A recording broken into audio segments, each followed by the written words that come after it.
Bismillah. Assalamualaikum warahmatullahi wabarakatuh. Alhamdulillah. Wassalatu wassalamu ala rasulillah wa ala alihi wa sahbihi wa man wala. Wa la hawla wa la quwwata illa billah, amma ba'd. Allahumma salli ala Sayyidina Muhammad wa ala ali Sayyidina Muhammad. Allahumma anfa'na bima 'allamtana wa 'allimna ma yanfa'una wa zidna ilma. Perkenalkan teman-teman sekalian, nama saya Muhammad Abdul Fatal Hafizi dari program studi Ilmu Al-Quran dan Tafsir. Pada kesempatan kali ini, insya Allah akan sedikit membahas tentang sejarah pengumpulan Al-Quran dari masa ke masa untuk memenuhi salah satu tugas UAS, mata kuliah Sejarah Al-Quran yang diempu oleh dosen Ustadz Dr. Muhrij Siddiqi MA.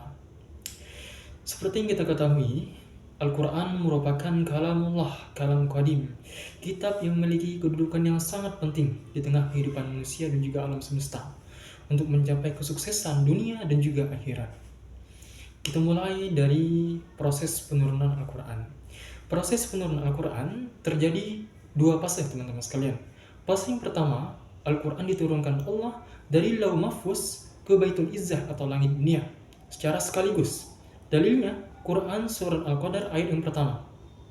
Kemudian fase yang kedua, Al-Quran diturunkan Allah dari Baitul Izzah langit dunia kepada Nabi Muhammad SAW secara mutawatir atau bertahap, berangsur-angsur. Ini bukan tanpa sebab, teman-teman sekalian. Allah turunkan secara berangsur-angsur. Ada beberapa hikmah diantaranya. Yang pertama, untuk mempermudah Nabi dalam penerimaannya. Kemudian yang kedua, untuk memperkuat Nabi ketika berdakwah menghadapi musuh-musuh Allah yang menentang Al-Quran. Kemudian yang ketiga, agar mudah disampaikan, dihafalkan dalam masyarakatnya, dalam target dakwahnya. Nah, inilah beberapa hikmahnya. Jadi Al-Quran itu diturunkan secara berangsur-angsur dari malaikat Jibril kepada Nabi Muhammad SAW kurang lebih selama 22 tahun, 2 bulan, 22 hari. Nah, kemudian kita lanjut pada masa pengumpulan Nabi Muhammad SAW. Pada masa Nabi Muhammad SAW, Al-Quran dikumpulkan dengan dua cara. Yang pertama, hafazahu, dengan cara menghafalnya. Jadi ketika malaikat Jibril menyampaikan kepada Nabi Muhammad SAW, maka Nabi pun langsung menghafalnya, langsung dijelaskan, langsung dipelajarin, langsung diterangkan dari malaikat Jibril kepada Nabi Muhammad SAW. Hingga pada suatu saat terjadi, Rasulullah pengen cepat-cepat hafal dalam menghafal Quran, dalam memahami Quran. Lantas ditegur langsung dari Allah dalam surah Al-Qiyamah, yakni la tuharrik bihi lisanaka lita'jala bihi inna 'alaina jam'ahu wa qur'ana. Jangan terburu-buru engkau ya Muhammad untuk menggerakkan lisanmu agar cepat hafal. Sesungguhnya kamilah yang menanamkan dalam dirimu, dalam dadamu Quran tersebut. Nah, jadi pada pengumpulan pertama ini dengan cara menghafalnya. Nah, ketika disampaikan oleh malaikat Jibril, lantas Nabi Muhammad SAW pun menyampaikan kepada para sahabatnya. Nah, memang masyarakat jahiliyah dulu terkenal dengan yang namanya buta huruf, tidak bisa baca dan tidak baca tulis kebanyakannya. Namun mereka Allah anugerahkan suatu kemampuan, suatu kelebihan. Ini mereka dari segi hafalnya sangat kuat sekali. Nah, jadi kalau apa-apa mereka menghafal, teman-teman sekalian. Di antaranya syair. Nah, dulu terkenal banget dengan syairnya. Jadi salah satu alasan mukjizat terbesar Al-Quran pada masa Nabi untuk mendandingi syair-syair pada masa Nabi Muhammad SAW yang populer pada saat itu. Jadi singkatnya, yang pertama adalah dengan cara menghafalnya. Nabi Muhammad dari malaikat Jibril, kemudian Nabi Muhammad menghafalnya, memahaminya, dan juga menyampaikannya lagi kepada para sahabat. Kemudian yang kedua adalah kitabuhu kulli, yakni dengan cara penulisan. Nah, setelah dihafal, ada beberapa para sahabat yang menyalin dalam buku-buku mereka, kitab-kitab mereka dengan catatan masing-masing. Nah, mereka dulu sangat terbatas sekali, teman-teman sekalian, dalam penulisannya.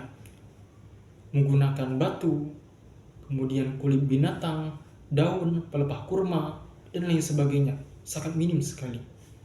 Nah, kemudian kita berlanjut kepada masa Abu Bakar As-Siddiq radhiyallahu anhu. Nah, Setelah Nabi Muhammad SAW meninggal dunia, maka Abu Bakar menjadi khalifah pertama umat Islam. Nah, ketika masa kepemimpinannya terjadi suatu peristiwa dan masalah besar, yakni banyaknya orang-orang murtad dan munculnya nabi palsu, yakni Musailamah Al-Kazzab. Pada tahun 12 Hijriah terjadi peperangan besar pada masa pemerintahan beliau. Ini perang Al-Yamamah, di mana para pasukan muslimin Khalid bin Walid melawan Musailamah Al-Kazzab. Di dalam perangan ini, alhamdulillah pasukan muslimin menang, teman-teman sekalian. Namun sayangnya banyak para hafiz Quran yang meninggal dunia. Nah, atas kejadian ini Umar bin Khattab dan Abu Bakar Siddiq khawatir akan hilangnya Al-Quran karena banyaknya yang syahid, banyak yang meninggal dari hafiz dan qari dari perang sebelumnya dan perang yang akan datang. Oleh karena itu, mereka, Umar bin Khattab dan juga Abu Bakar Siddiq, memiliki ide, gagasan untuk mengumpulkan Al-Quran. Jadi, Abu Bakar Siddiq menunjuk salah seorang sahabat cendekiawan, yakni sekretarisnya Nabi Muhammad SAW, yakni Zaid bin Harisah, yang terkenal dengan kecerdasannya, hafalannya, kekuatannya, kedobitannya, dan juga beliaulah yang terakhir kali setoran dengan Nabi Muhammad SAW. Nah, bahkan dalam riwayatnya ya, Zaid bin Harisah ini sungguh luar biasa hafalannya.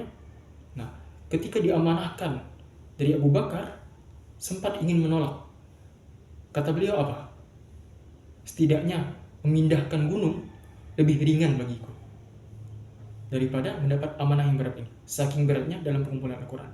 Jadi dikumpulkan itu dibuat tim dari Zaid bin Haritha dengan sahabat-sahabat terpercaya untuk mengumpulkan Al-Quran dalam sebuah mushaf. Nah, jadi dulu sebelum mushaf ini Al-Quran itu berada di lembar-lembaran kulit binatang, pelepah kurma, bebatuan, itu dikumpulkan teman-teman sekalian. Ditulis dalam satu mushaf, dikumpulkan. Nah, ini pada masa Umar bin Khattab dan juga Abu Bakar As-Siddiq radhiyallahu anhu. Nah, kita lanjut kepada masa Utsman bin Affan radhiyallahu anhu. Pada masa Utsman bin Affan radhiyallahu anhu, wilayah Islam sungguh sangat luas, bahkan hingga ke wilayah non-Arab. Sangat luas sekali ekspedisinya, ekspansinya Islam. Nah, banyak orang-orang non-Arab masuk ke dalam Islam. Nah, karena mereka tidak paham bahasa Arab, sehingga mereka harus belajar yang namanya bahasa Arab. Nah, disinilah mulai terjadi problemnya, yakni ketika membaca Al-Quran. Nah, jadi dulu Al-Quran itu tidak ada tanda baca, teman-teman sekalian. Tidak ada tanda baca, kemudian banyak sekali riwayat-riwayat bacaannya. Atau yang sering kita bilang, yang sering kita dengar, qiraah sab'ah atau sab'atu ahruf. Nah, ini terjadi kekeliruan di antara golongan para sahabat dan juga tabi'in. Nah, contoh, ada sahabat yang baca wa ma khalaqal dzakara wal untha. Ada juga sahabat yang baca wa dzakara wal untha. Nah, karena giro para sahabat dan tabi'in ini sungguh luar biasa, ketika mereka melihat suatu perbedaan, maka mereka saling menyalahkan, mereka saling mengkafirkan. Nah, hal ini disaksikan oleh Huzaimah Al-Yaman atas kekacauan ini, atas perbedaan ini yang saling menyalahkan, mengkafirkan satu sama lain. Nah, lantas Huzaifah Al-Yaman melapor kepada khalifah. Wahai khalifah, terjadi suatu perpecahan di tengah umat muslim terkait dengan bacaan Quran. Maka satukanlah kami. Nah, mendengar laporan ini, lantas Utsman bin Affan pun langsung menggagas sebuah gagasan, yakni mengumpulkan seluruh Al-Quran yang tersebar, seluruh mushaf yang tersebar, kemudian apa? Dibakar dengan tujuan kebaikan, teman-teman sekalian, tujuan kebaikan untuk menyatukan Quran.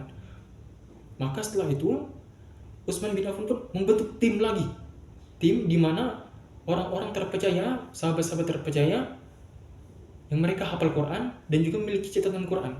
Jadi dulu para sahabat itu ada yang memiliki catatan lengkap, tetapi hafalannya gak lengkap.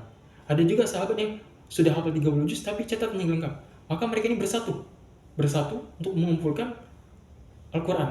Nah, mereka mengumpulkan Al-Quran dalam satu dialek, teman-teman sekalian, dalam satu bacaan. Adapun 6 bacaan lainnya itu ditinggalkan.